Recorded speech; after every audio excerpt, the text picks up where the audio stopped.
இதுவரைக்கும் பொன் ராதாகிருஷ்ணன் இருக்கிற இடம் தெரியாமல் இருந்தார். தானும் இருக்கிறேன், எனக்கு பாவம் கவர்னர் பதவி எதிர்பார்த்தாரு, துணை ஜனாதிபதி பதவி எதிர்பார்த்தாரு, எல்லாம் எதிர்பார்த்து கிடைக்கல. நானும் கட்சியில் இருக்கேன்னு இன்னைக்கு காமிக்கிறதுக்காக வேண்டி என்னை உதாரணமாக சொல்லியிருக்கிறார். நான் பிஜேபியுடைய பி டீமாக இருந்தால் அவர் சொல்லுவாரா, காட்டி கொடுப்பாரா?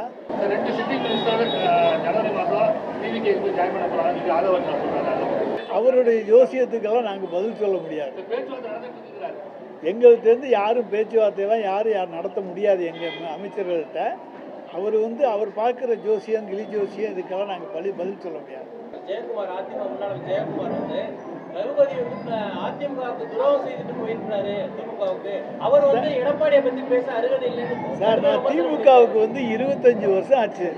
இன்னும் பழைய பல்லவியே ஜெயக்குமார் பாடிக்கிட்டு இருந்தாருன்னா அவருக்கு புதிய ராகம் கிடைக்கவில்லை. ஜெயக்குமார் புதிய ராகத்தை பாடினால் நன்றாக இருக்கோ, பழைய பல்லவியை பாட வேண்டிய அவசியம் இல்லை. எடப்பாடியை பொறுத்த வரைக்கும் எங்களுக்கு ஒன்றை மட்டும் சொல்லுகிறோம். அன்றைக்கு நாங்கள் எடப்பாடி அன்றைக்கு சாதாரண உறுப்பினர், மாவட்ட செயலாளர் தான். நாங்கள் நல்ல அந்த பொறுப்புகளிலே இருந்தவர்கள். எனவே நாங்கள் எடப்பாடியை என்றைக்குமே ஒரு பொருட்டாக கருதியது கிடையாது.